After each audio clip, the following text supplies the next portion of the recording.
ain't never met a free person. I don't get along with these earthlings. I'm trying to seek purpose, fight for something I believe's worth it. For the curse, I'ma reverse it. I don't dream cause I sleep nervous. Yet I keep flirting, face death like a Steve Irwin. Whole heat, I'm a drink thermos. Tell the bartender keep serving. I'm trying to be perfect, using dirty shit to clean dirt with. Only happy when the weed burning. Traded oxygen to breathe herbin. Till I see curtains, lungs fail and they cease working. There is something that I need urgent, suffocating, trying to squeeze words in. What would I do with my last breath? Would I yell? Would I cry? Would I laugh? Cause I'm glad that I'm past that mess. Till I pass, never felt that blessed. Even bad breath when you living is better than good breath. When you lack flesh, got a glass chest that I cracked and my lost breath hasn't made it back yet. I'm on my last breath, walking the last step. I'm on the last test, final answer and my last guess. Wonder what I gotta pass next. I'm on my last quest, so much harder than my last track. Mad bless, hope I can outlast death. Grim Reaper got my address, down to my lesson. Cash spent from a check I don't even have yet. From my last Matching hoodie. sweater shit has got me mad stressed. I inherited my dad's dead, never got to hear his last breath. And the only reason I ain't passed yet, I'm the first ever and the last left. I let the record show. I let the tech explode. Put up the weapon show. Pull up the Texaco. Narcos in Mexico. Call up the technical. They know the text will blow. Shut that I'm Plexico. Show me the vegetable.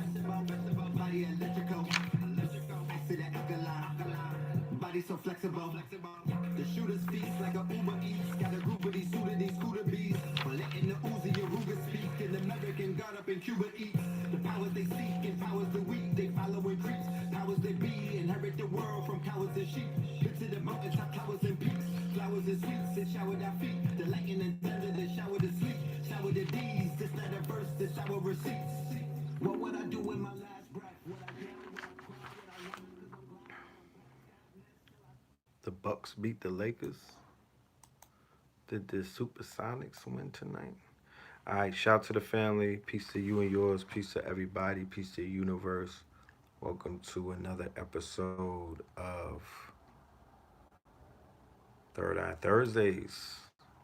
This is episode 47, I think.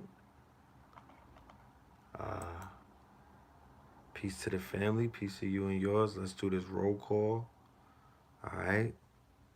Wadada. Yes, Wadada's in the building. There's a Kwanzaa Fest in Atlanta. Make sure y'all follow. Make sure y'all go and pull up at Wadada. Sacktown is in the building. Shout out to Sacktown.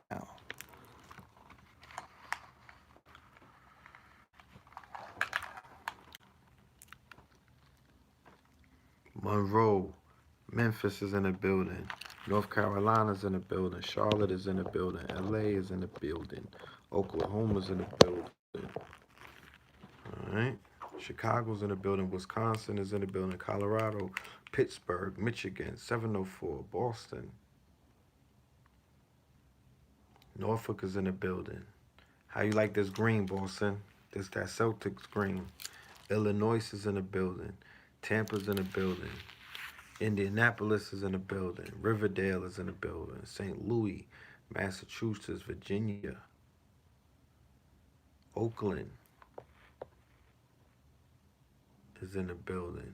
Oakland, California is in the building. West Phoenix is in the building. Yeah, that you didn't write that, Money Green.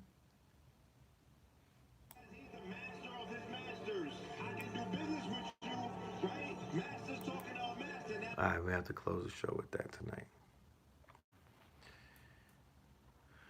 Cali is in the building. Salute Cali. LA is in the building. Bones of a Mexican, St. Louis is in the building. NO is in the building. Delaware is in the building.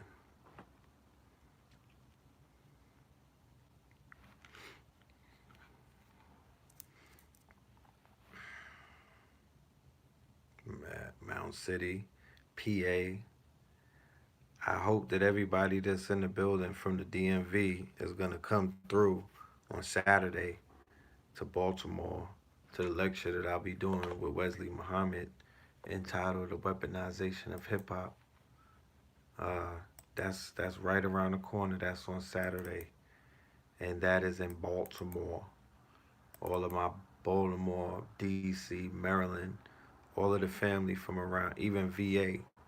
I need y'all to be in the building and come and pull up.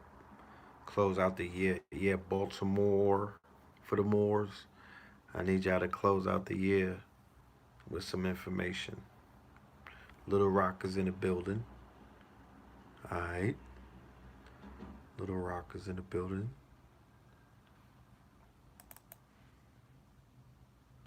It's on Saturday. It's from 7 p.m. to 10. Yes, Fresno, home of Planet Asia. Shout out to Planet Asia.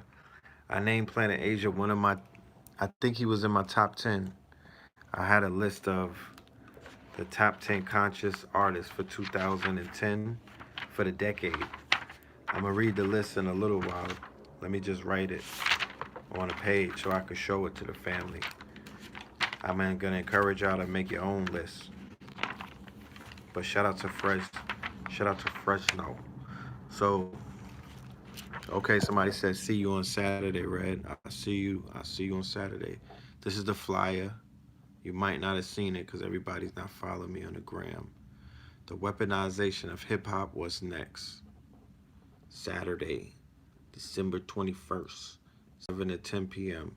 Pleasant Hope Baptist Church, 430 East Belvedere Avenue, Baltimore, Maryland, 21212. For more information, 410-303-4120, 25 in advance, 30 at the door. Wesley and Red, you dig? And I like doing shit in churches. I like doing lectures in them churches because they make me stay on my professional. You know, I could curse, but I can't go belligerent. And to be honest with you, some of my best lectures are the ones that I didn't use profanity and I just kept it real spicy. And, you know, I didn't have to use too many shock and awe tactics. Oh, the impeachment theater. That's pure theater. That's like Adrian Veidt when he was on the Titan Moon on in a series of Watchmen. When Adrian Veidt was on Watchmen, and he had a whole civilization that he was just doing theater with, you know. That's what I saw at the impeachment. A whole bunch of bad theater. It's the theater of politics, you know. So everybody is putting on for each other, and behind closed doors, they just hee-hawing, kiki-keying, sniffing bumps, you know, and eating some of the delicatessens that's being passed around, which could be a Haitian child, if the Clintons have anything to do with it. You know what I mean? If it's a Clinton party, you know, the hors d'oeuvres is gonna be Haitian. You know, you damn sure you're gonna get you some Creole. You know, you're gonna get you some Creole, and if it's an Obama party, you're gonna get you some Chirac, some barbecue Chirac kids. You know what I'm talking about. But at these Trump rallies and at these Trump things, yeah, they passing just like an Epstein party. It's a whole bunch of sex trafficking. It's a whole bunch of drugs going on. It's a whole bunch of you know, human sacrificing taking place. These people don't play. Not in the, you know, they wicked. We would be doubling back if we were to exhaust ourselves, you know, trying to continue to point out what's so obvious at this point. It's just, yeah, some pizza. It's very obvious. They're passing around a lot of slices of pizza. It's very obvious at this point, you know, what's going on. So it strengthens, our purpose for being here on nights like this. Where mind you, it's very late tonight. You know, I've been studying all day. It's Wild Brick, it's Jack Frost is out here snatching wigs, you know, turning edges, putting popsicles on edges and whatnot. Jack, the hawk is out here biting niggas. So I've been in the lab studying, preparing 3 lectures. I got Saturday's lecture. I have an end of the year lecture that I'm doing, and I have American Gods Part 3 that I'm doing on the 4th of January. So I'm really just like multitasking. But the way that I work, my creative process of um, putting together uh, this information is heavily steeped in chaos magic, you know, heavily steeped in chaos magic. You know, I got 3 pots on the stove cooking at once. Some shit boiling over, another pot very close to burning. You know what I'm talking about? And I still, and the trick is that you manage to create a gourmet meal in a chaotic kitchen. You feel me? A gourmet meal. Most gourmet meals, when you watch the cooking shows and whatnot, if you pay attention to what's taking place inside of those kitchens and whatnot, where things are at high demand, what's the event address? The event address is 430 East Belvedere Avenue, Baltimore, Maryland, 21212. But the name of the place is, just remember, Pleasant Hope Baptist Church. You could put all of that in Google, you know. You could put all of that in Google. Pleasant Hope Baptist Church. Yeah, I'm going to need y'all to click on the link and get your tickets, your advance tickets for American Gods Part 3. I really need y'all to be in the building for that. I need y'all to be in the building for the lecture on Saturday. We're going to touch on some things tonight briefly. I'm not going to give away the whole lecture, but we're going to touch on some things briefly tonight about Saturday's event. We're also going to touch on briefly some information pertaining to American Gods Part 3.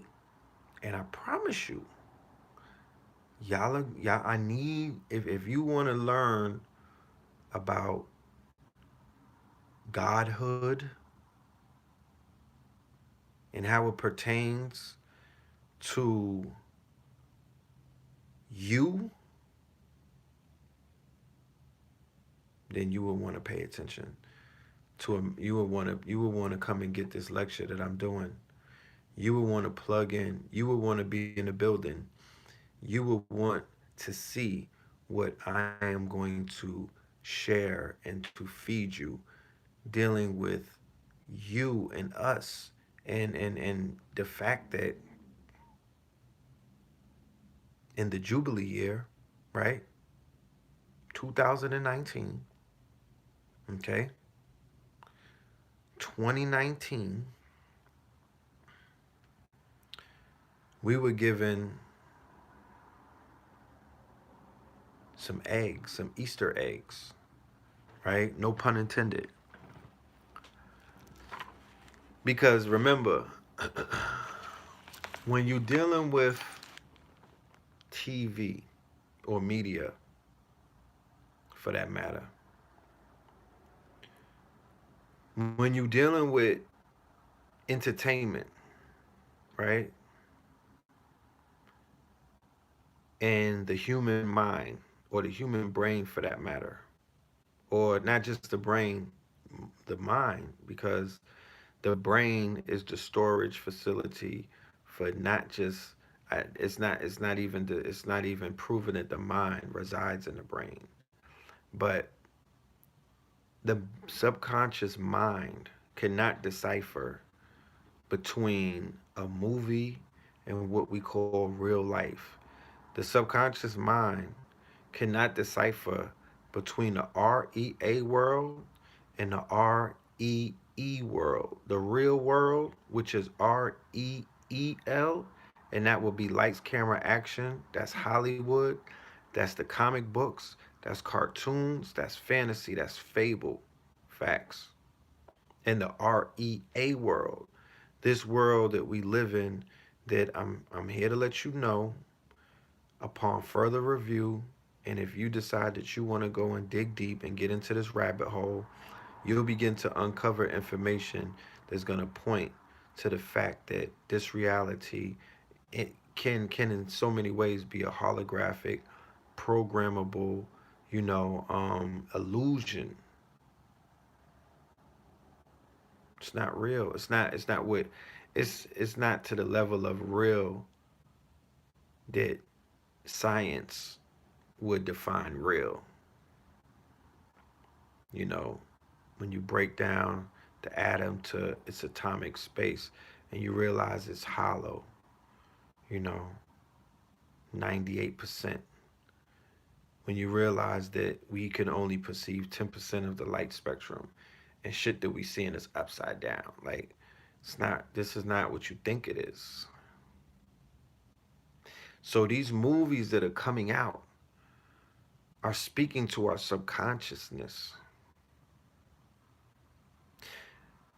At the same time that we are undergoing, or we've undergone, because this is the wrap up, correct?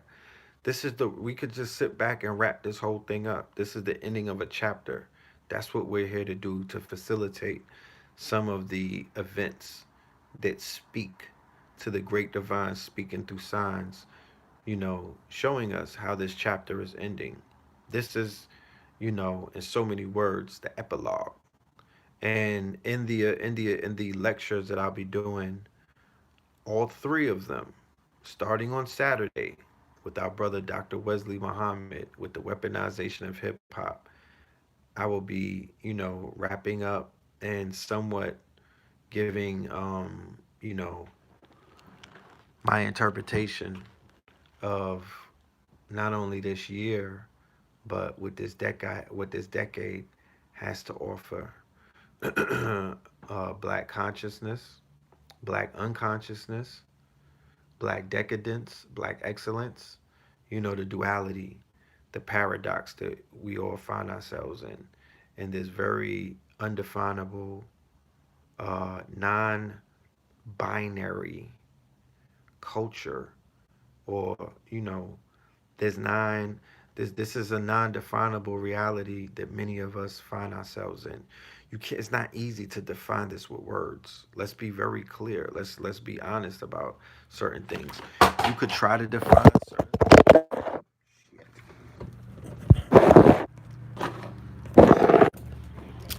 You could try to define.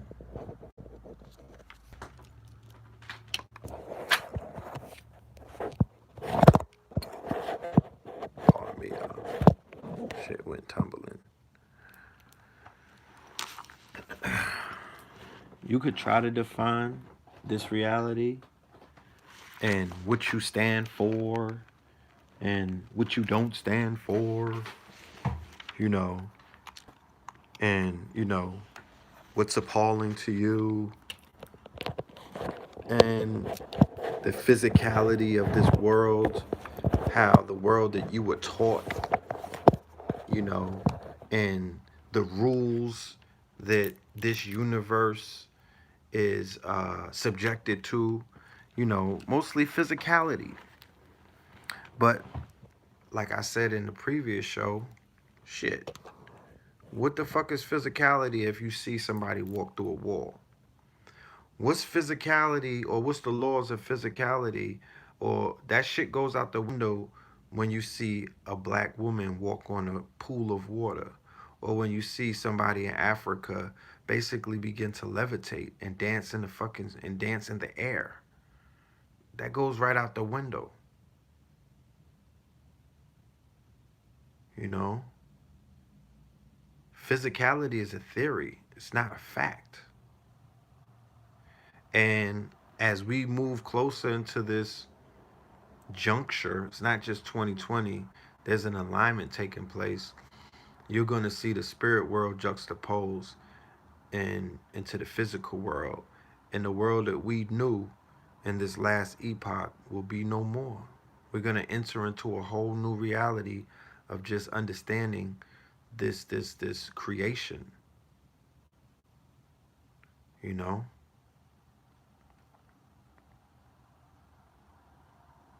All of this all of this sacrifice will be worth it very, very soon. All of the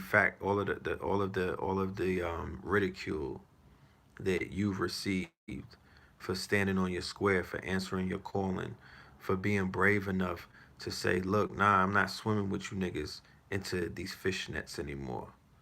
You got on your Dora shit. You swam the other way, you know. Now everybody is getting freed out of the fucking nets that they was caught in, and they want to come swimming with you. You dig? Now most of the fish that got thrown back in the water, who got caught up in the nets, they realize that they were swimming down the wrong stream, and they see that you plugged into a whole new stream, and they want to come swim with you. So keep swimming, keep moving, keep following, you know, the magnetic fields that attract you to your truth, and don't play follow the leader. Because I promise you, take an assessment of the last 10 years. There's a lot of people out here in these streets that lost. They went down. They thought they was going down a yellow brick road, and that shit took them into a slaughterhouse. You know what I mean? They got caught in a net like Dora and like Dora's friends. You know, they were swimming up the wrong stream. And we collectively as a people, we don't got time for that shit. There's so many people who are enslaved right now on plantations carrying that cross so you don't have to. You know what I'm saying? We don't get nothing. We don't get benefits out of that. Not at this point. We have not learned how to turn that L into a W. One of the things that, you know, would turn things around is that they would create a evolutionary, you know, a evolutionary awakening behind the walls of many of our brothers who are locked up. If there would be a movement that grew out of all of those intelligent, disciplined, you know, highly spiritual, right? Because if you flirt with death, if you live on the other side, if you live in the underworld, my friends that are out there who may not have never ventured into that side, those people have a proclivity to being more spiritual than the average square or the average man. They have NDEs, near death experiences. They've been initiated. If you have a near death experience, you are initiated, nigga, into the craft. That's your initiation. You're gonna know what being invincible is. If you had an out of body experience, you know, there's a chance 70%, I believe, that you will never be the same, and you're not gonna look at reality from the box, the previous perception that you had of who you are will completely change forever. So what you perceive or what you believe is what you perceive. And on the planet Earth, this is what American Gods was attempting to tell you. And it appears to be this is what the Watchmen, they were implying it. But American Gods really focus on the power of belief, right? Bruce Lipton type shit. The power of belief, right? What's Trump's old pastor's name, who got the church on 29th Street. He's the prosperity pastor. What is his name? And he was dealing with the power of belief. He was dealing with the power of belief. He, no, not Pastor Chump. Nah, not Joseph Prince. This is a pastor. Yeah, I think it might be Pastor Troy. Norman Peale is his name. Okay, thank you. Who was that? 24th Scientist. Thank you, 24th. Norman Peale is Trump's pastor. Go and research Norman Peale. You probably read Norman Peale's books, right? So the power of belief, right? And inside of belief, there's also an anchor, right? And it's called fear, okay? It's called fear. And fear is a fiction. This one of the most powerful, it's a powerful charge. It is a very powerful energy. It's a fiction. It's not real. You understand? Fear is not real. It's a complete made up fiction. But it becomes real because the most powerful engine is belief. So what powers the fear is belief. You're going to believe, you believe that the cops want to shoot you now. You believe that there's somebody on this planet called a white supremacist. Niggas believe that now. Do you know the people who's coming home from jail that did like 20 and 30, the drug dealers from the 90s, the stick-up kids, the gun clappers, the shooters from the 90s? Do you know they never heard of the word white supremacy? That they would never utter that word out of their mouth in the 90s. That was unheard of. The minute you started saying that, you lost this round. You know what I'm saying? The minute niggas started saying white supremacy, nigga, that's an L right there. Just the fact that you're saying it, that's a humongous L. You conceded by saying that. Supreme white supremacy? What? Nigga. No, nigga. It's some things that's not even supposed to be spoken in the open. And that's one of them. You would fare better by saying white fragility or white inferiority. It's a fiction. And the fear that you put behind it, they put fear into it. They started hanging niggas. They started shooting niggas live on television. They started bodying niggas. They started washing niggas. They put fear behind it. You got black people got stomped out at the last few innings of the Obama championships, nigga. Of the Obama Bowl, niggas got fucking washed in the bleachers. 2012, coming up into 2020, 8 years of continuously carpet bombing of fear. It's a psyops and it's fear-based. Stories are truer than the truth. Reality is what you believe it to be. A fiction that inspires fear. And the most powerful engine is belief. This comes directly from American Gods, Season 2. We're going to dive into that shit on American Gods, Part 3. We're going to dive into that.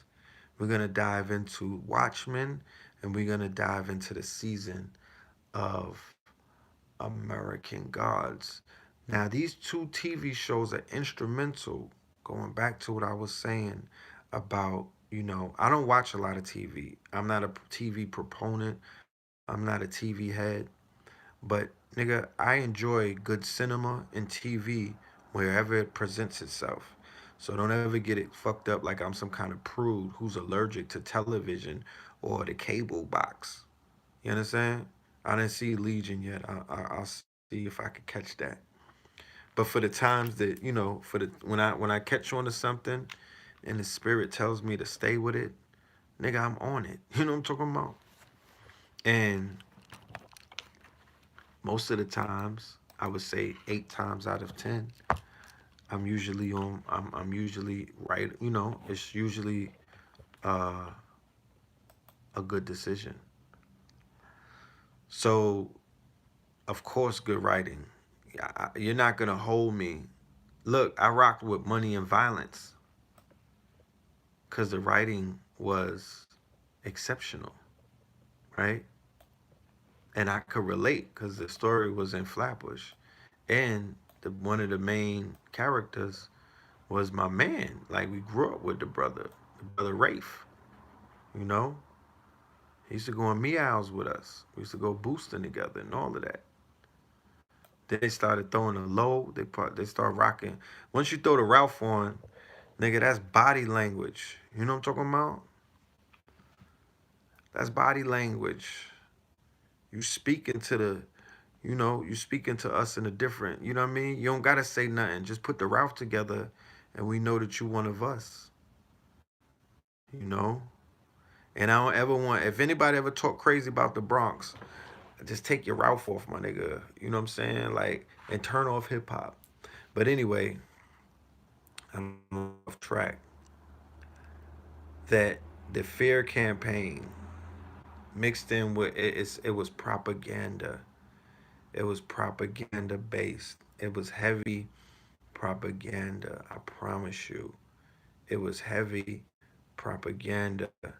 And what it was designed to do. This is a full out campaign. It involved the foods that we were being fed through GMOs. It involved the weaponization of the marijuana that Wesley talks about. It involved the flooding of our culture with junkie rap, right? I have not seen his dark materials yet. I want to get into that. It involved flooding the hip hop game with all kind of stimulants like lean, like perks. I was in Atlanta in 2011. I saw the rise of Mollywood. I saw the rise of the Molly. You know, I saw it. I peeped it. I was right there. I witnessed the rise of it. I seen it come up. So they started flooding the hood with designer drugs. It was weed before that. There was a heavy emphasis on weed, and the weed was being manipulated, and the weed was definitely being tweaked in the labs and whatnot. And there were all of these new strains and all kind of stuff. And now I just saw a video today with Boozy, who has a birthday, shares a birthday with me and Blue Pill, the 14th of November, right? The legend. And he was being very passionate. He was on Vlad. He was very passionate about how severe the drug problem or the drug epidemic is, right? Amongst the hip hop generation. Like, the youth. He was like, yo, they're on lean, bro. They're on syrup. You could really die from that. And he said that in New Orleans, they're lacing everything with fentanyl because the fentanyl is addictive, and the lean is highly addictive. And he was like, the fentanyl is highly addicted, right? I was like, wow. Yeah, he's always looking smack. He just got a permanent smack face. And I was like, damn, this shit is kind of serious. Like, these little dudes is on opiates. You know what I mean? It don't matter what kind. It don't matter if it's the Xanny, the perks, the lean. It's all opiates, and the opioids is an epidemic and it's highly addictive. He said or lean, and Universal, Sony, um, All of these record labels, remember, they absorbed all of the sister labels into four major labels. But all of them were putting millions of dollars behind junkie rap. So they're attacking our culture from with the junkie rap, right? Then they begin to only sign and they begin to spend multiple $1 million deals on artists only if they were gang related, right? Only if they were gang related. So then once they got the artists who were gang related locked into their contracts, locked into the music game, locked into the industry, into the system, they had the Federal Bureau of Investigation investigate them. Because what's the best way to infiltrate into quote unquote get into like infiltrate the mafia or infiltrate the mob or infiltrate the gangs or infiltrate the street organizations by bringing them into your house. That's the easiest way, and you cannot tell me by beyond no reasonable doubt that the feds are not operating in the highest ranks of these multi-billion-dollar corporate entities. There's federal agents inside of all branches of entertainment. You dig? There's federal agents, there's CIA, Central Intelligence operatives that work in all branches and levels of entertainment, most importantly, black entertainment. It's beyond hip hop police. It's beyond hip hop police. It jumps past that. Speaking of that, I just saw uh, the two heads of hip hop police at my dude Poop Man's wake, Derek and Glenn. You know what I mean? Because we go all the way back into the club days. They were undercover bouncers and whatnot, but they the head of hip hop police. So but they know everybody in the hood is. They know everybody. You know what I'm saying? It's too late. They know everybody because they was in the cut like Fredo for years.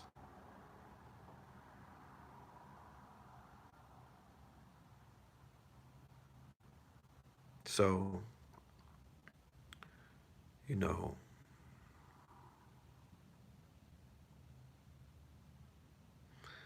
this is this is something that this weaponization of hip hop. So it's on multiple levels. You saw the levels that it was on this week. You were witness. You were able to bear witness the levels of where it's at with the Takashi sentence. With the Takashi sentence. Okay? If that didn't hit you, or if that didn't show you, or if that didn't alert you to the quote unquote entrapment, and if that didn't show you that the FBI has infiltrated and they basically have, um, you know, they've created, they've injected hip hop with a virus. They've injected hip hop with a very slow kill virus that is going to be it's under federal surveillance in all facets at this point. Not to say that it wasn't already there, but with the Takashi case, it showed you it's done. It's done. Yeah, he's in a hotel somewhere. God damn it. That nigga's in the hole. He's somewhere chilling. He's not in jail. If he is in jail, he's chilling. He's Donnie Brasco. He's Danny Brasco. He was working with them from I believe the federal, but when he caught the dirty dick charge, when he caught the sexual uh, charge, I believe he was deep cover. I believe he went in too deep. So he broke. He's he's he's the cipher in the Matrix. Remember, Cipher allowed Agent Smith into Zion, which was a secret society, which was a secret organization. And once Agent Smith got into Zion, then the Sentinels came right after that. That's the same thing that just is gonna happen with these gangs in New York. After this Takashi thing, nigga, it's done. Fuck is you talking about? They already got they in. Did you hear the judge? The judge, when he was sentencing Takashi, that nigga, it was like he was in a barbershop. He knew about all of the dirt. You nigga, he knew about all of the bodies. He knew about all of the dirt. They're not gonna recover from this one. Let's be clear. The chink in the armor has been exposed. It's gonna die. It's gonna die. If you're in New York City running around in a gang, nigga, doing some Rico shit right now, and you got one foot in a rap game, nigga, you're done. What is you talking about? You think that shit is gonna last in New York City, bro? This whole shit is underneath a microscope. It's not gonna last. It's not gonna last. Any nigga that's out there moving is cause they working with them people. Don't get it fucked up. There's some kind of deal that's been cut because there's a lot of rats in these streets that don't got no collars on them. You know what I'm saying? You saw the Joker. It's the city of super rats. It's a super rat infestation. Don't get it fucked up. So they got niggas running around doing trap music because them niggas are trapped. They're Roach Motel traps. They're mouse traps. They waving cheese on Instagram to trap you niggas. All they are the trap. You go running behind them. You go answer these niggas' calls. You go thinking they gonna put you on. You know what I mean? You go ride these niggas' boat, and your boat is gonna sink. I promise you. Cause these niggas are attached to the man. They attached to the system in more ways than one. Unfortunately, there's a conflict of interest with people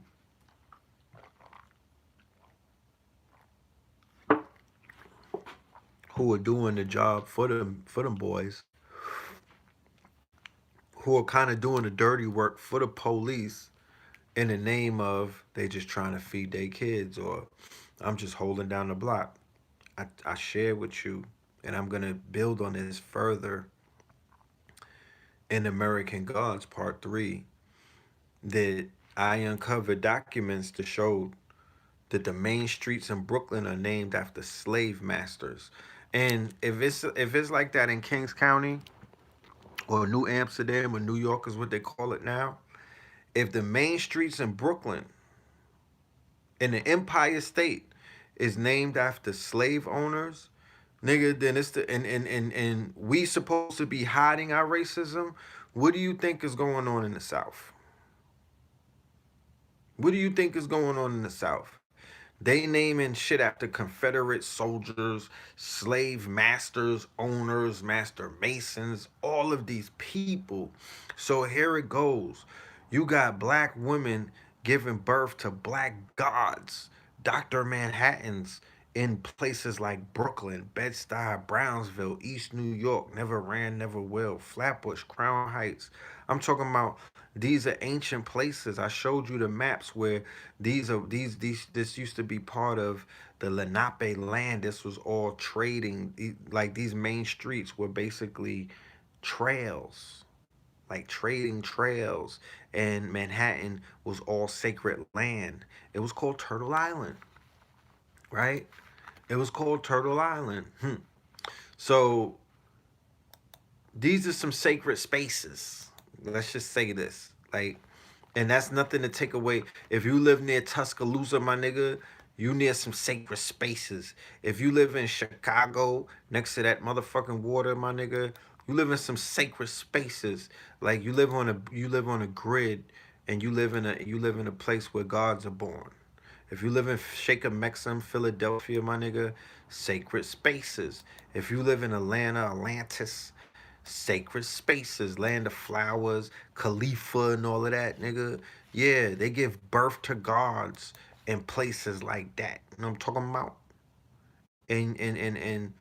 And we all lived in these places.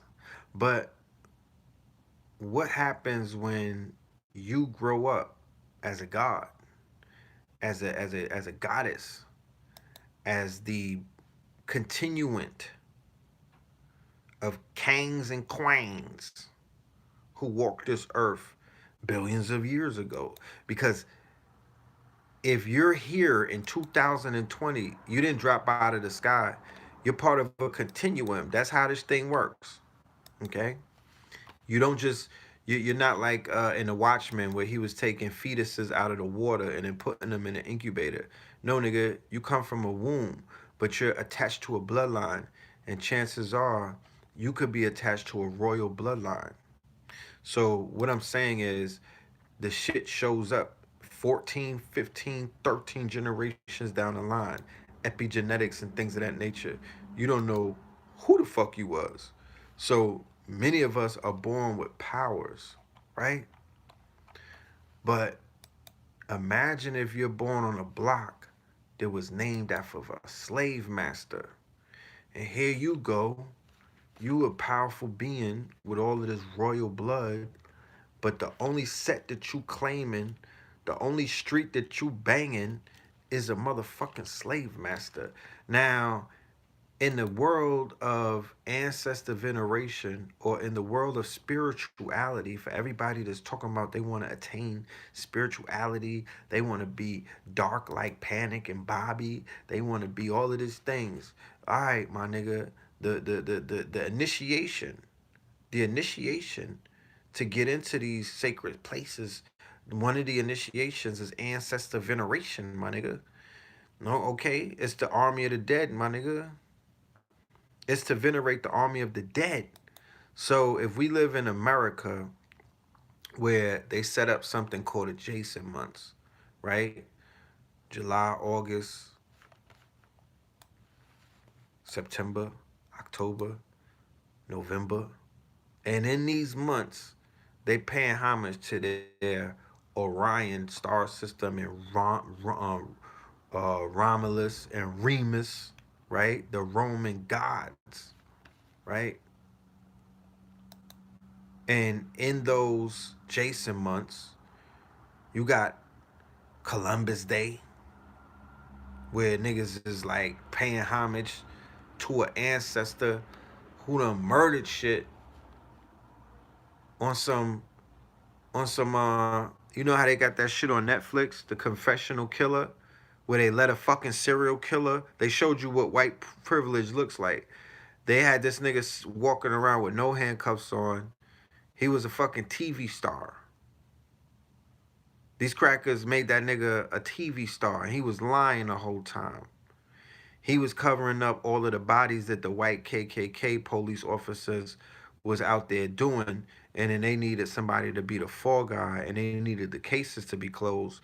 So they had this white dude basically be the fall guy for all of the murders and all of the wayward shit that these crooked police and their 7th Cavalry or the Octopus or their KKK, people were committing. That's what I see taking place.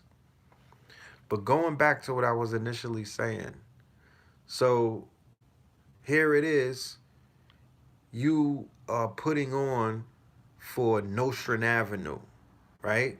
Biggie Smalls, Big Daddy Kane, some of the illest MCs in Brooklyn, Jay-Z, talk about Nostrand Avenue.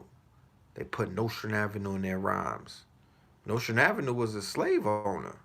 I got the paperwork. I'm gonna show it to you again tonight. Nostrand Avenue was a slave owner. So the army of the dead, the veneration of the ancestors, that's your first step into initiation. So if you're venerating Nostrand Avenue, if that shit is tatted on your skin, some niggas that they had a posse called NA Rock, Nostrand Avenue Rock, NA Rock. That's where some of these street legends, that we know about, that we've been introduced in the rap and all of that. That's where they came from. Some of the hardest niggas. Vanderveer Projects in Flatbush. Vanderveer was a slave master. So these youth that are doing 80 and 100 years in the New York City prison system, who were basically under the influence of some kind of dark spirit. They were under the influence of some kind of sociopathic energy.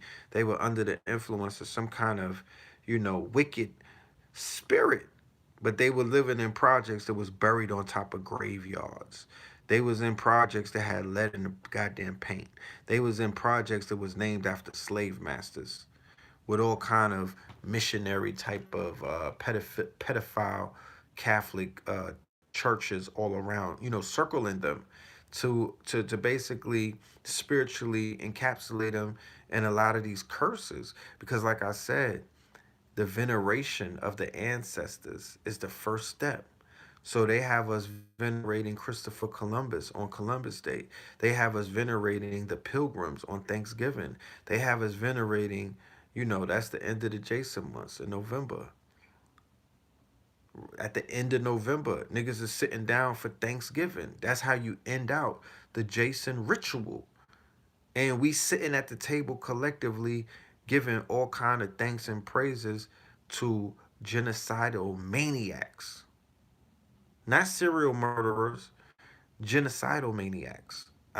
Serial murders, you got to remember, the serial murderers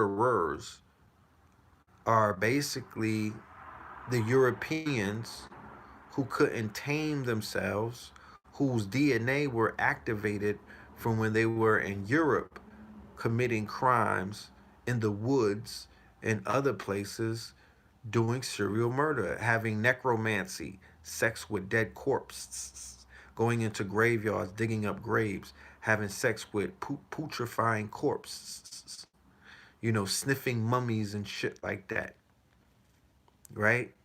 This is what they were doing. This is what they were doing. So, yeah, the butchers of Europe. So when they come into America and they move into places like Nebraska, all of these places where these serial killers were surfacing in the 60s and the 70s and all of that, when, there was a counter revolution and whatnot, and, the European was able to basically break out of his box. Society had him in this quote unquote box. Prior to that, society had the European, following certain rules in order to civilize the European from being a complete savage. Because although they were very savage in their ways and they were very, demonic and whatnot, at least they were trying to keep some kind of civilization intact to teach the European how to be more upright. Remember, they come over here from Europe, they come over here as immigrants, and they have to be taught, and they have to be trained, and they have to be shown, and they have to be led how to stand upright and how to conduct themselves in certain ways that are not European. It don't work over here, you know.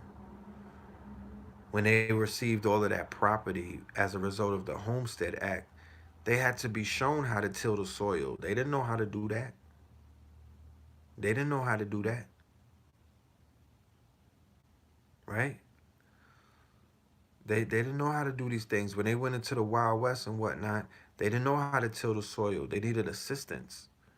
So they had either slaves, or they had people who they would Debo in, or they had allies who was willing to help them out. But this is not something that they just came here with. Let's be clear. So if we came here with that, we niggas coming from mud huts, right? Allegedly, that's what they said. But how is it that we come all the way to a foreign land and we know how to till the soil and we know how to build on the land, and right after they quote unquote freed us or gave us our emancipation, we get to inventing 100 plus inventions that, like I said, if you were to take those inventions away today, you would crush the world, similar to if the whole world went on strike.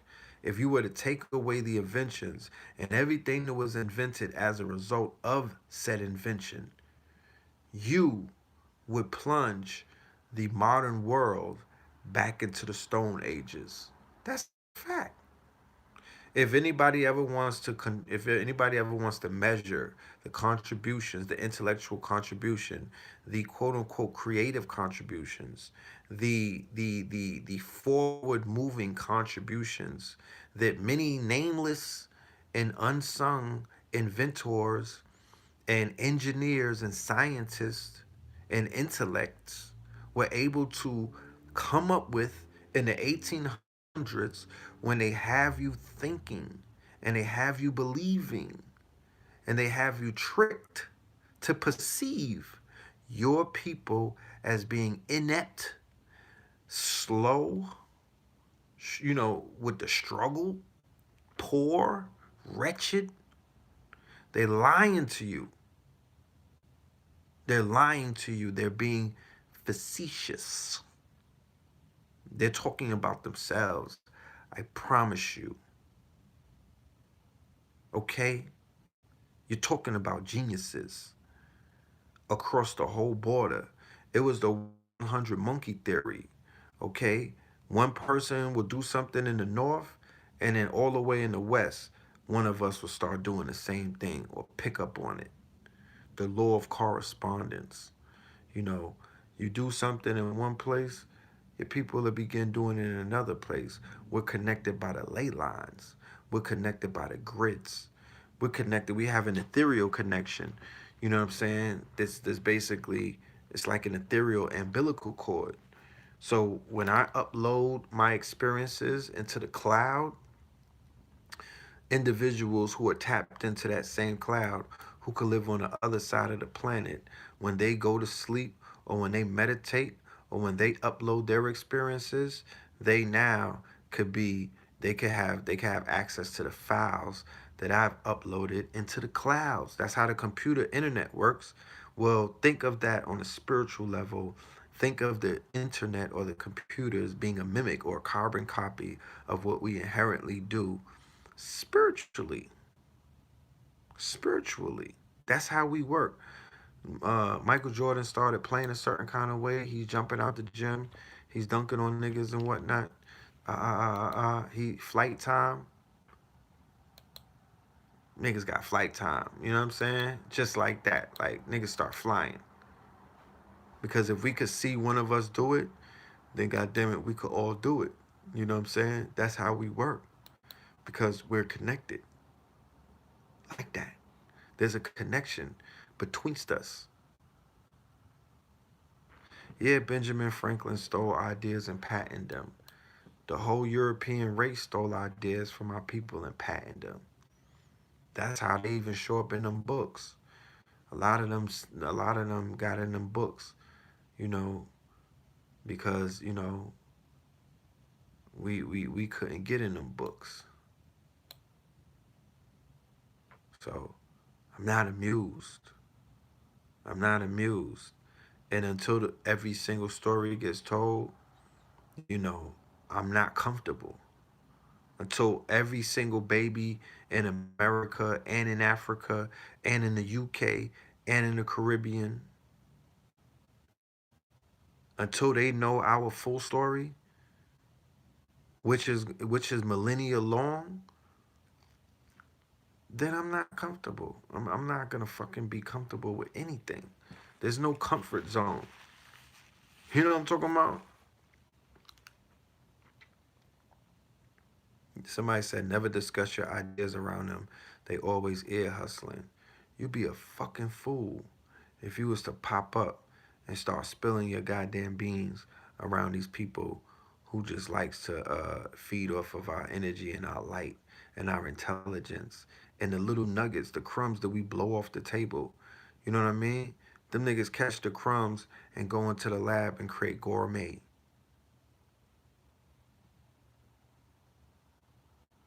They create gourmet with our crumbs. So you got to be on point, you know? It's enough case study out there. Like I said, nobody got to waste their time trying to teach grown ass people, on defense what the fuck is going on offense. You know, we should be on point at this point.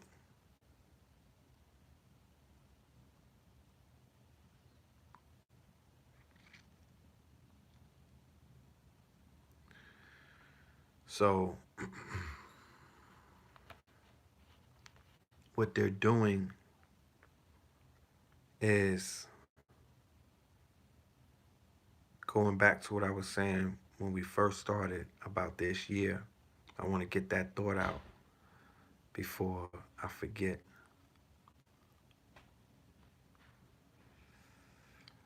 With the ending of The Watchmen, which compared standing neck to neck with Godfather Harlem, that's the best show on TV this year, in my humble opinion, right? But what a way to end the year. It's not how you start the race, it's how you finish it. Some of you niggas that say Surviving R. Kelly was the best content this year, but I beg to differ. So the best TV show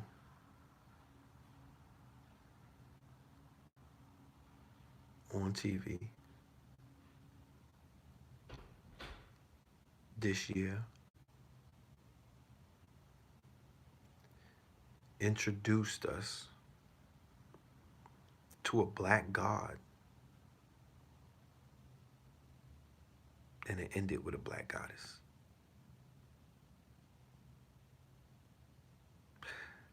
I don't know if we know who Dr. Manhattan is, and by placing a black man as Dr. Manhattan, right, who was a god on earth, but was in agreement to suppress his godhood in order to be human. That's the Superman story, right? Superman is a god, right? Living on earth, walking the earth, trying to learn how to be human. Okay? Not a lot of superheroes share the same dilemma that Superman has, because Spider-Man is not God. Yeah, Godfather Harlem was awesome. We're gonna talk about that too. I say running neck and neck is Godfather of Harlem and Watchmen for the best show this year, in my opinion. And to me, the Watchmen edges it out.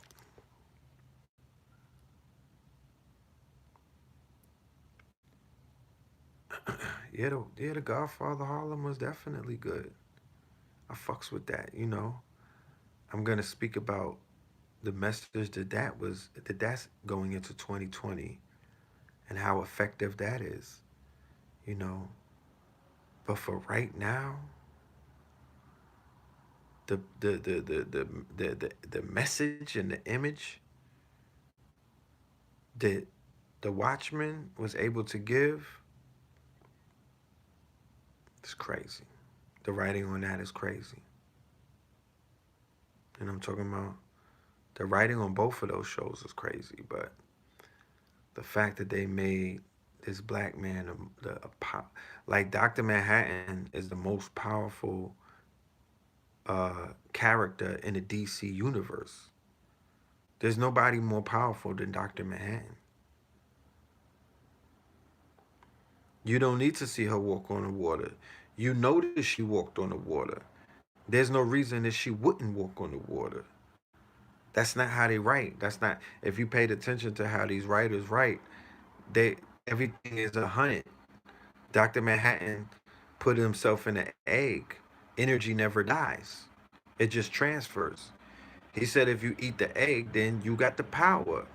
So she becomes Dr. Manhattan. This is the badass black woman who don't got no problem knocking off some white people. She just took the nostalgia pills and she saw all of that white she saw all of the history of what them people done did to our people. Right? So her as Dr. Manhattan, do you know what's about to happen when a black woman is able to get those kind of powers? She's not going to just slouch. I spoke on the impeachment. She's not going to just slouch. She's not just going to be a timid God. She's not going to be an obedient God. She's not going to be she's going to be a vengeful God.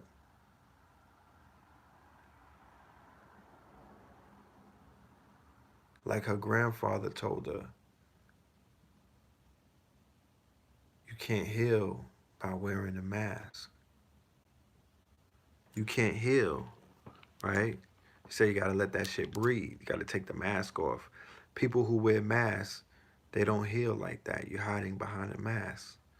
You gotta remove the mask. Um, it's just an interesting concept, to see a black man, as a god, right? That was a powerful scene. I think the babies, well, see, they messed it up because they got frontal nudity. So it's not like you're going to be showing it to the children. You know what I'm talking about? Yeah, Dr. Manhattan could have done more for us. But the paradox in the script was in order to raise a family with that sister, right? Who he wanted to love on, who he wanted to provide for, and who he wanted to be with, he had to sacrifice his godhood. You feel me? He had to sacrifice his godhood to be with her. And what was the ultimate gift that he gave her in the end? He gave her egg. He gave her his seed. He gave her all of his power in order for her, knowing her life, knowing what she been through, knowing. Remember, this first season of The Watchmen is the origin story for the black female version of Dr. Manhattan. That's the only thing that first season is about. It's about nothing else. It's her origin story. The movie Joker was the Joker's origin story, that you were watching a story about a villain and how he became the villain. So in season one of The Watchmen, you're watching the story of a black god and how she became the god. That's the origin story. It's the first season right there. That's all it was. Think about that. It's the origin story of Dr. Manhattan as the black lady Angela. That's all it was. You know? It wasn't about nothing else. Everything else was built around that. The hooded justice, that's her grandfather. Yeah, he's a Chichi man, but it ain't about him. He's hiding behind a mask. And that's not how you heal with that mask on. You know? You're not going to heal like that. He was still hiding behind a mask. He was not free. He was getting dominated by the white man. You know,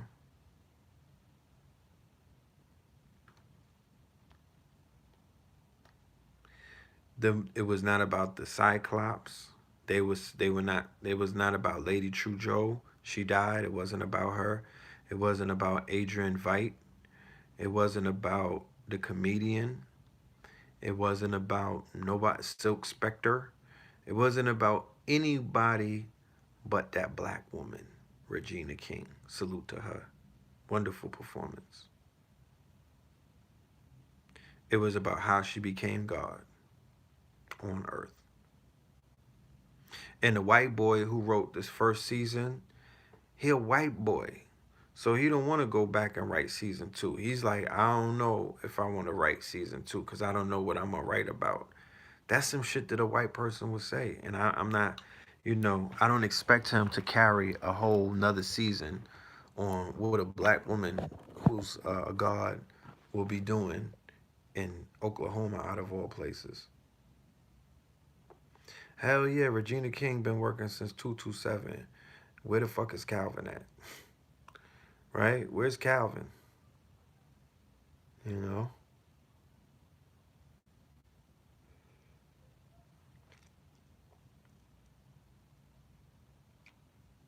So the other show that was super fire was American Gods.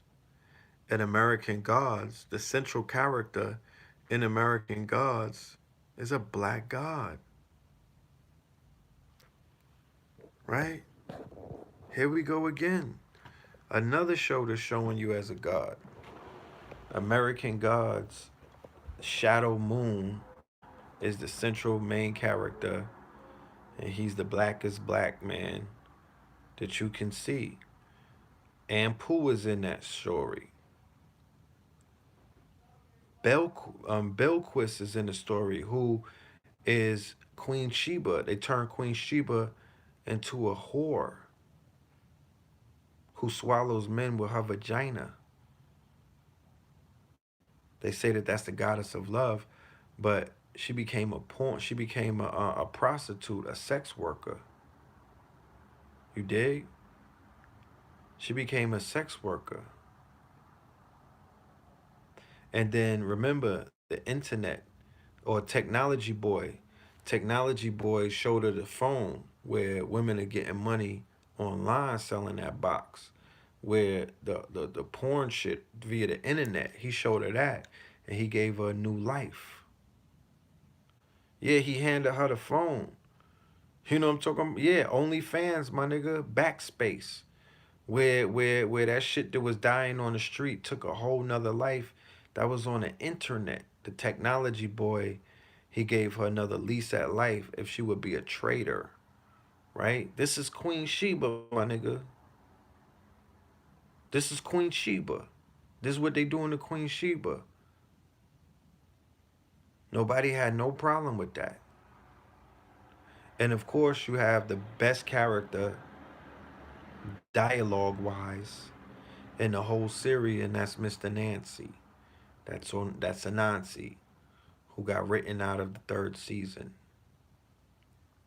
You know, what's his name? Orlando Jones was a feature. He was a writer. He got into the writing. He got into the writing aspect of the second season. So I'm sure that he was writing all of those powerful monologues. You know, he was penning it. It was coming from his mind or his team, and he laid out some powerful shit. You know, he laid down some powerful shit. So the whole season was fire, though. You know, the whole season was fire. If they don't have him in season 3, I'm still gonna watch it. I'm not protesting it. You know, I still gotta. That's me though. That's because I'm doing research. You know, I'm not a, I don't have no horses in that race. There was 2 seasons of Anansi. He got enough sound bites for me. I'm good. You know what I'm talking about? Yeah, his role was fire. That slave speech, yeah, that shit was fire. But it's already there. Like, what are we gonna do with it? You know what I'm saying? People just want more sound bites. I don't. He's cool, but he's not. He to me, like I said, he's one of the best characters, dialogue wise, but he's not necessarily needed for the story to progress. He's not that much of a central character that he's needed. I'm playing devil's advocate, I'm playing devil's advocate, but it's not like he's Shadow. If it was Shadow Moon that got fired, then there would be an uproar because Shadow Moon is the main character. He's who the story is based around. You dig? Okay. I appreciate that inner city news. You know? But in that show, in that show, yeah, the Orishas are in season 3. You damn right. The Orishas is there. Baron Samdi was there in season 2. They had Baron, they had Bridget, you know. They was putting in work, you know. I'ma follow the story. And the minute I start seeing some BS, I'll tweet about it. I'll tweet about it. You dig?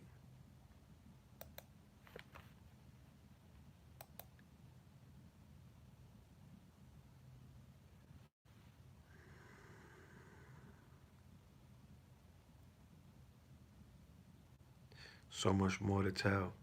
It is so much more to tell. Like I said, I mean, I'm gonna say it until I'm blue in the face. We have to be the ones that tell these stories.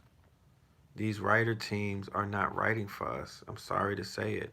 Unless you down with that, you know what I mean? Unless you part of a whole nother agenda that don't got nothing to do with www dot, redpill.com. Did you listen to Juice World? Yeah, I be listening to Legends. I play that on Heavy Row. That's on heavy rotation. The Legend songs, that's my shit. He was kind of prolific with that one right there, but I like Legends. Um, I like Gift and a Curse, and a few other songs. Like Juice WRLD was mad talented. Listen to Realer and Realer. Okay, I can't get into the one the. What I listened to XXX last album. You know, I mean, very talented. Had a future ahead of him. He died at 20. You know, Juice WRLD died at 21. Do you think I'm that fucking lame? I'm not cut from that lame. I'm not cut from washcloth material, nigga. I'm cut from pure chinchilla, uncut. So I would never fix my face to get at a 21-year-old about their content. You dig? When I was 21, I was like brain dead, my nigga. You know what I'm saying? I was retarded. I was filled up with testosterone. You know? I was filled up with testosterone. If people would have judged me for my behaviors at 21, I probably would have failed the cool test because I was doing a lot of craziness. I was crazy at 13. I started going crazy at 13 when I got some box, my nigga. You know what I mean? I lost my mind. You feel me? I lost my bearings. So, you know, do I listen to 6ix9ine? No, I don't listen to 6ix9ine. So to see a 21-year-old or a 20-year-old and then judge them as if I'm not looking to see what they're gonna be on in 10 years, or 20 years for that matter, you know, I'm just not on it like that. I'm giving, they have room. I give them niggas room.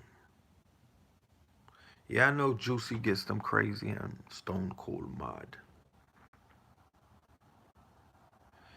Our star children, well, your star children, your star children want some fucking ratchetness, my nigga. Your star children want to turn up. Your star children want to listen to the melodies of Young Thug and the fucking slimes, my nigga. That's what your star children is into. Your star children love Trippy Red, nigga. You know what I'm saying?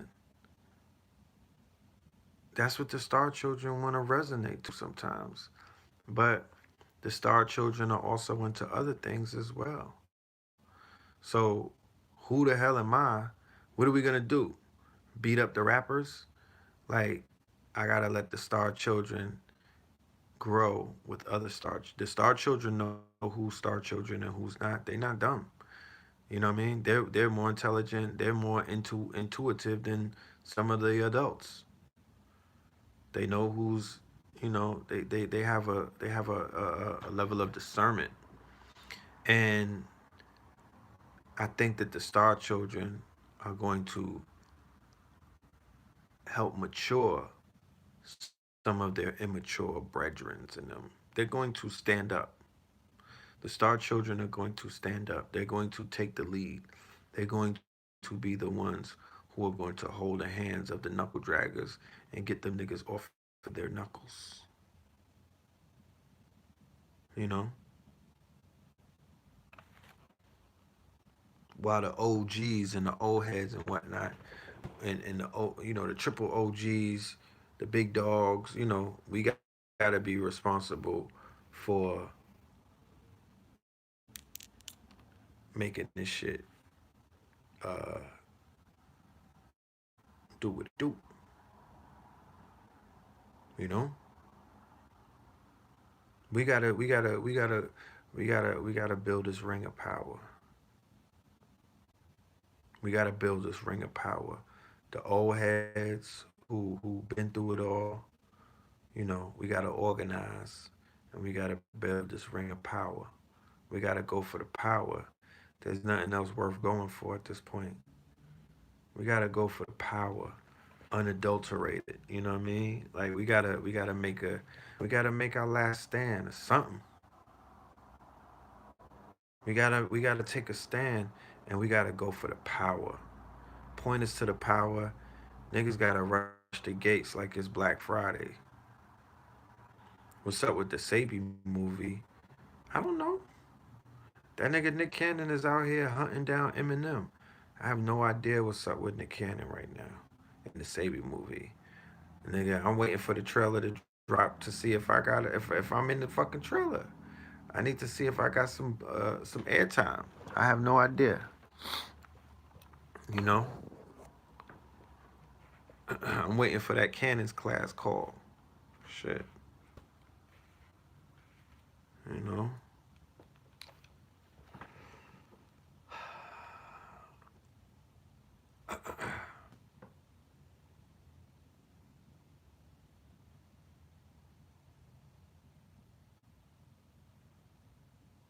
You cannot build it without the black woman. Did I say I wasn't trying? I'm talking about when I say OGs and I'm talking about man. This is unisex. This is man and woman. It's OG women out there. If you my age, you a fucking OG. You know. I don't want to build nothing with no men only. What are you talking about? I would prefer majority women. You know what I'm talking about? Like cloak me with some kind of angelic force. That's what women y'all possess, an angelic, creative, protective, manifestation, materialistic force. You help things materialize fast. Y'all have pixie. You got pixie dust. And to be honest with you, if the women is feeling, if there's some kind of magnetic attraction or if there's a magnetic charge, that shit is even more powerful. Let's be clear. That's how Reverend Ike and a lot of those pastors and whatnot who got real fly, real flat, they were feeding off of that attraction, that thousands of women was feeding them. You know what I mean? They're able to make that shit manifest in the motherfucking collection plate. You know what I'm talking about? What's my take on the impeachment for Trump? I don't have a take. Dr. Sebi loves the women in business. You damn right. And I'm a Sebi baby. It's an alchemy at play. You know, you can't sleep with them all though. That's the key. That's the trick to it. You can't be running around here, messing up your energy and just sleeping. You can't fuck up the charge. It's a charge. There's a magnetic charge. Once you tap in, you probably go. You could mess the charge up. You know, just saying. You fuck up the charge. But the charge before you tap in, that initial charge, that's the most powerful charge, in my humble opinion. When you're courting a woman, when you're in that phase, the honeymoon phase, that's a powerful charge. But that charge, when there's that energy of just, not just lust, there's an energy of love, there's an energy of, attraction, there's an energy of, this person wants to see good for you. There's this excitement, there's this enthusiasm, right? You could create with that. You could create with that. Why do you think in these corporate structures with these CEOs, they're surrounded by bad looking women? They're secretaries, they're surrounded by sexual energy. They're surrounded by beauty. They're surrounded by the charge.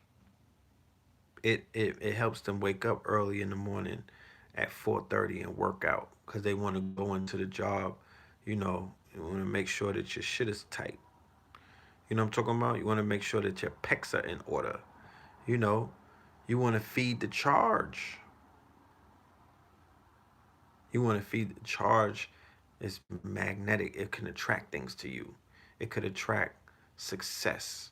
It could close deals. It could do all kind of stuff. But you have to be disciplined, and that's where people are not. So you lose the charge sometimes by tapping in, you know, or by cashing in or making the wrong decision, you know, as to who you want to share your energy with, you know. So, and that's not the only thing, I'm just using examples. Don't get it twisted. Like, I'll be running out here trying to hire a secretary because I said that.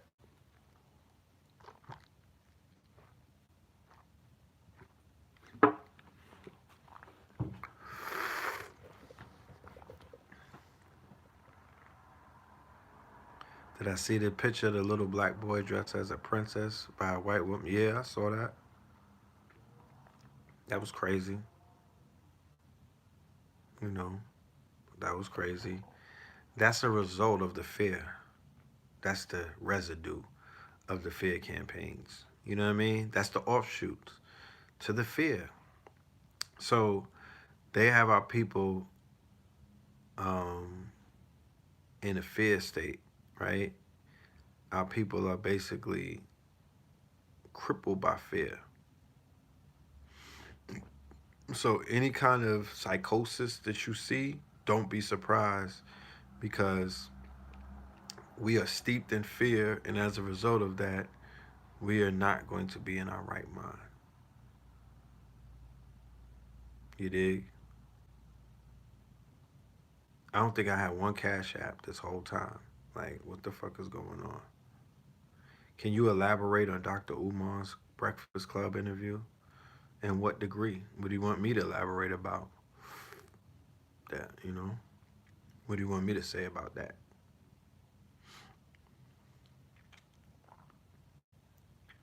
So, the Cash App is $, Moreland, PhilMoreland.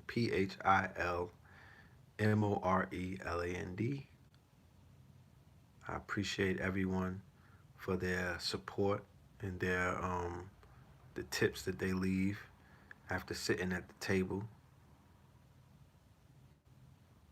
You dig?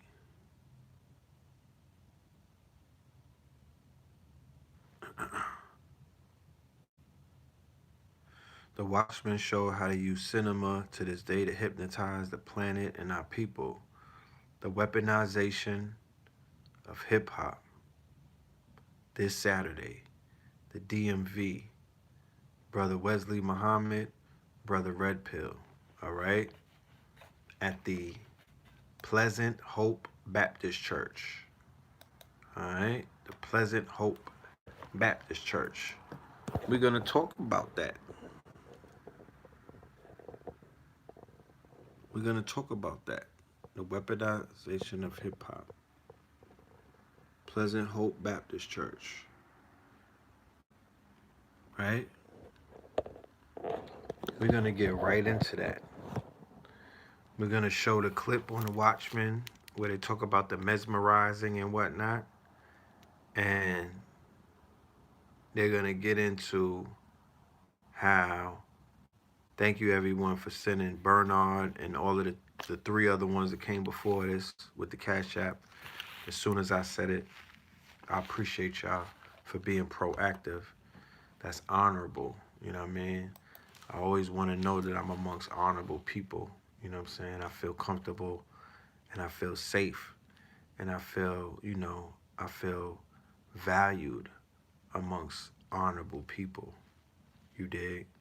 So that's very important to me. You never want to feel underappreciated. You never want to feel like you're not amongst honorable people. So let's always keep this shit 100. You know what I mean? Let's always keep it tall, so we can remain honorable.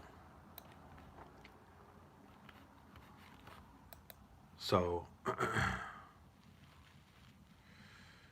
you know, I'll show how what they depicted in the Watchmen, where they showed how they were manipulating through the light flickers, right? Thank you, Eric, for the Cash App. Through the light flickers, there were the light flickers in the movie theater, and through the light flickers, it's called flicker technology. Flicker technology is known to hypnotize people. So they were hypnotizing black people specifically, right? Black people specifically were being hypnotized in a movie theater to do what? To kill each other, and it was forcing convulsions, seizures, right? People were having all of these seizures, okay? So we were shown in the show that the white supremacists were behind a technology that they were attaching to the projectors in the movie theaters that were basically triggering our people to kill each other. Now, the music that we've been listening to, the videos that we watch on places like WorldStar, and the commercials, even to this day, that they're showing us, along with the steady stream of images that are being shown to um, the steady streams of images that we're being inundated with through social media. All of that is a frequency. All of that is a signature. All of that is food that you got to eat through your eyes and through your ears and even through your minds when you try to figure out what it is that you're looking at. What is it that you're hearing? Kill that nigga. Smoke that nigga. Shoot that nigga. You got to analyze what you're hearing, and either you agree with the bar or you don't. Either you go along with the hook or you don't. Either you are down with that rap sequence that you just heard or you're not. I listen to a lot of battle rap, and niggas will say anything at this point, just to make the scheme go through. And I find myself listening to certain things and I have to go into agreement with the words that are being said in order to enjoy the battle. So if smacking them hooks up a battle with a person or a rapper who is like mad disrespectful, mad belligerent, he's talking about all kind of wicked shit, you know, I'm basically in agreement with that shit when I'm listening to it. I don't have an option to say, oh, nah, I don't like that bar. When you all in, especially with music, you're all in. Your defenses are not up. So the people at the record companies know this. And they've been feeding our people a steady stream of fear. Look, they have teenagers, right? They have teenagers, 17 and 18-year-olds. Not to take away from them, I said that I won't judge them. But what I can tell you is, as teenagers, they could not be telling 40 and 50 and 60-year-old people what to do in their everyday lives. We're listening to the music of young gangbangers who are fucking teenagers. They don't have the kind of responsibilities that older people have. We're listening to young teenagers talking about, that's my type, that's my type, that's my type. This is a fucking little girl. And older women, niggas' grandmothers and grandfathers are running around, reciting shit like this. And this is how they're thinking. They're following the thinking patterns of a 17 and an 18-year-old. Unless this motherfucker's born with Chicken George's soul or Fiddler on a Roof, my nigga, these young niggas don't have old souls like that. So you're gonna let a 16 and a 17-year-old, you're gonna let Sway Lee, tell you how to fucking think about relationships, my nigga. You're gonna let Ray Schmurder, nigga. You're gonna let you're gonna let fucking Trippy Red dictate to you, you know, how to spit game to a shorty, bro. That's what we doing now. You're gonna let YM Melly give you friendship advice? This is what we doing? You're getting dating advice from Kodak Black, little niggas?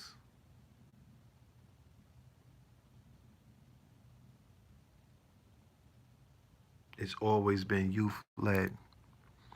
Yeah, nigga, when we was youths. Fuck is you talking about? We ain't youths no more. We 40, 30. Niggas is 50. The fuck? They playing that shit on the same stations and in the same it's in the same platforms, in the same venues, in the same stations where people of an older demographic are consuming that music because it's top 20. So nah, nah, that's not accurate. That's not responsible. That's some shit that Clear Channel and these other radio stations have programmed. And because you don't hear any variety, you don't know that this shit is a monopoly. You just say, well, we just got to listen to what's hot. How the hell do you even know what's hot when they're programming what's hot? They're telling you these 10 songs are hot. They're placing artists. Nigga, Blueface is not hot. You cannot, nobody on this planet could tell me Blueface is hot. All right? But yet and still, when Tatiana was popping, that nigga was everywhere as if he was hot. Yeah, do you know what payola is? Do you know how this thing really works? Do you know that I could be on World Star right now? I could get 1,000,000 views right now. What is you talking about? I could get 1,000,000 followers right now. I could get on the Spotify playlist right now. I could cash app these niggas a few dollars right now and get my shit popping. This is a business. This is not, we not in a park anymore, nigga. We not back spinning. You know what I'm talking about? This is not Beach Street, nigga. This is a business. And this business is being run by groups of individuals who are smarter than niggas in the street.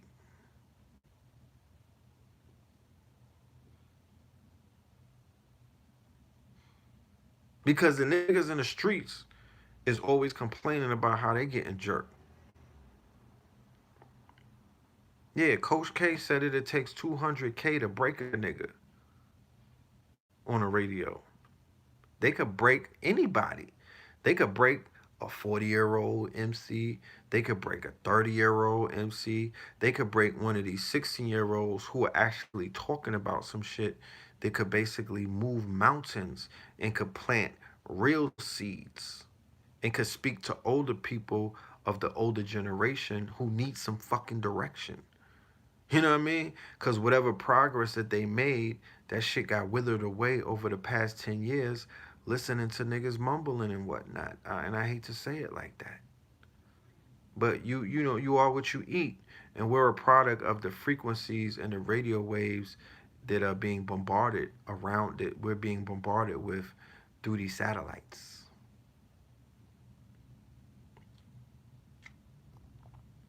Ryan Leslie was talking about coding.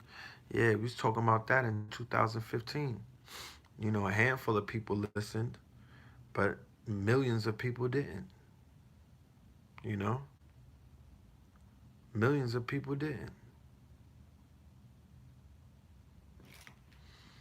So shout out to Ryan Leslie for at least saying something.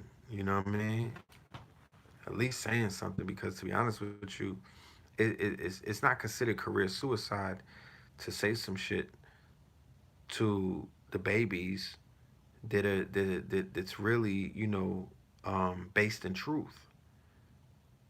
Look, babies, yeah, I don't all need to be basketball players and rappers. You could be a rapping coder. Learn how to code and then rap about it. You know, you need to be a app developer. You need to be a front end developer. You need to be a virtual reality coder. You know, all of these topics. You need to be into IT. You know, all of these options. All of them. Thank you, everyone who's sending the cash apps. I appreciate y'all. AutoCAD design, 3D printer, laser printers, 4D printing, the maker community. Like, it's so much stuff. And then you could take it a step further and either invest from your investment funds, or you could form an investment group and utilize your credit, or utilize things like empowerment zones. You play the game that the big boys is playing, but just play it to help play it to help, play it to assist. You know what I mean? Stop playing the game. You know, you niggas ain't even showing up to the gym, you know, to play with. Y'all not even showing up to the gym to play the game. Y'all putting bags in the hands of your financial advisors and other people who are playing it for you. But you could tell these little kids, I got an after school program, and we're teaching children the business of music. We're teaching the children how to create their own clothing, wearable tech. We're teaching them how to design. We're teaching them all kind of shit, how to code.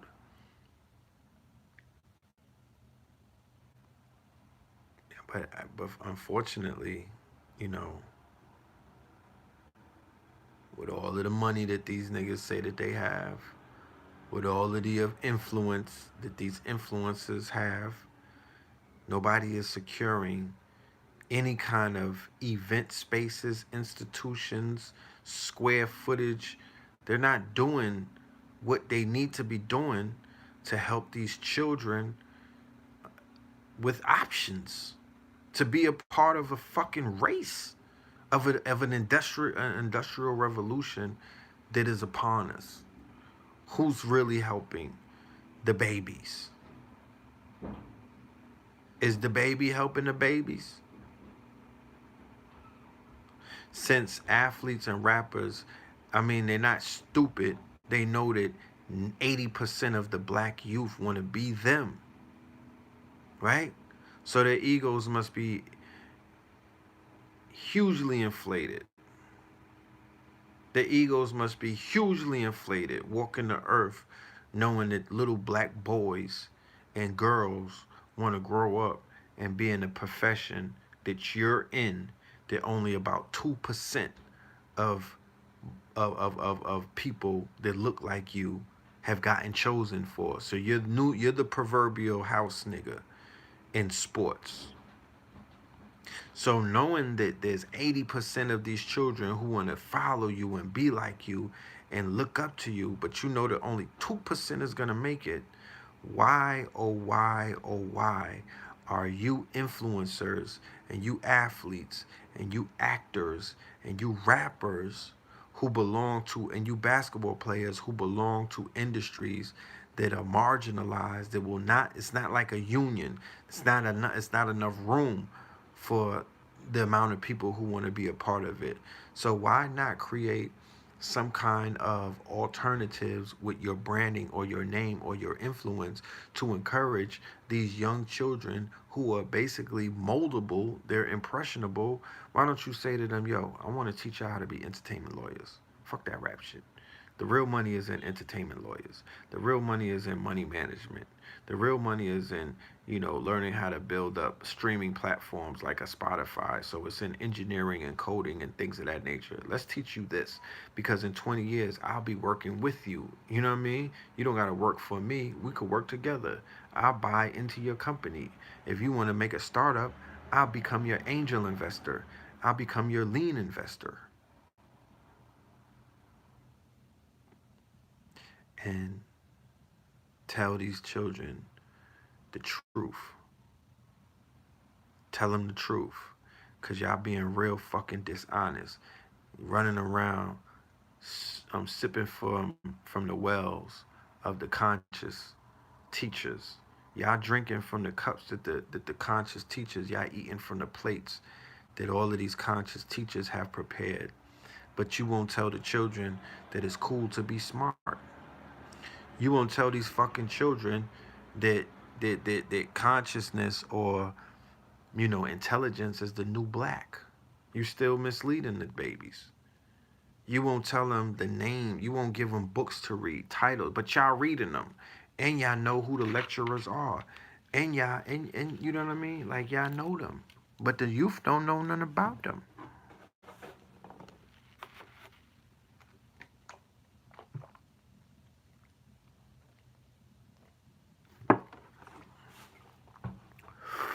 So everybody want to dick ride Malcolm X because he's on The Godfather of Harlem, but some children, the parents never even told them who Malcolm X is. Some children never know who the hell a Malcolm X is.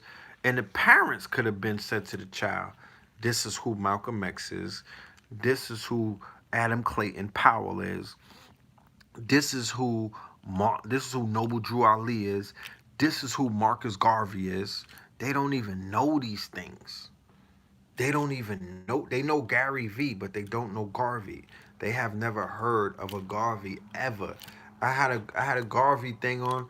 Little nigga was asking me if that's Gary V.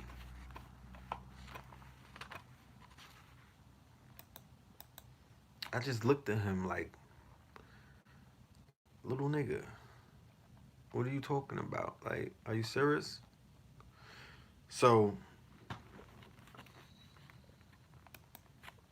you know,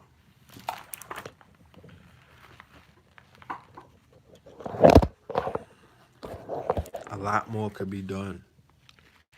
A whole lot more. Like, this shit is only at 2%. So much could be done. You know what I mean? So much could be done. There's so much resources that's being pissed away every day, just being thrown away. So much resources just being pillaged.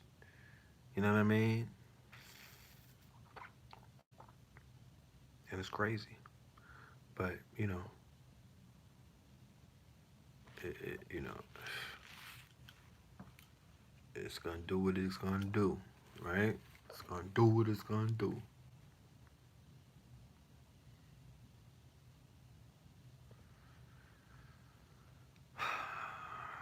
But yeah, so once again, Saturday, DMV. They might even have live streaming. So, contact the phone number that I showed on the flyer. But once again, Saturday from 7 p.m. to 10 p.m., I'll be in Baltimore with our good brother, Dr. Wesley Muhammad, from the hours of 7 p.m. to 10 p.m. That'll be a late night, so you get your chance to go Christmas shopping, Kwanzaa shopping, get all that shit out the way, and then come and pull up at the Pleasant Hope Baptist Church. You know what I mean? We're gonna do a little bit of testifying. We're gonna do a little bit of preaching, a little bit. We're gonna hit the pulpit and deliver a sermon to the people. You know what I'm talking about? Yeah. And that is Pleasant Hope Baptist Church. The number is 410-303-4120. 303-4120. Pleasant Hope Baptist Church. All right. Doors open at 6. So, the weaponization of hip hop. What's next? All right. So, pull up on us. Chop it up. Come in. Kings County will be in the building. The merch will be in the. I don't know if Blue Pill will be there, but we will have some pieces for you. All right. And with that being said, I've got to get back to this lecture. It's mad late. So, love and light to the family. We'll chop it up. I'll see y'all. I'm going to try to see y'all for Melanin Mondays. I'll be traveling that day. So, we'll see how everything works out. All right. Peace.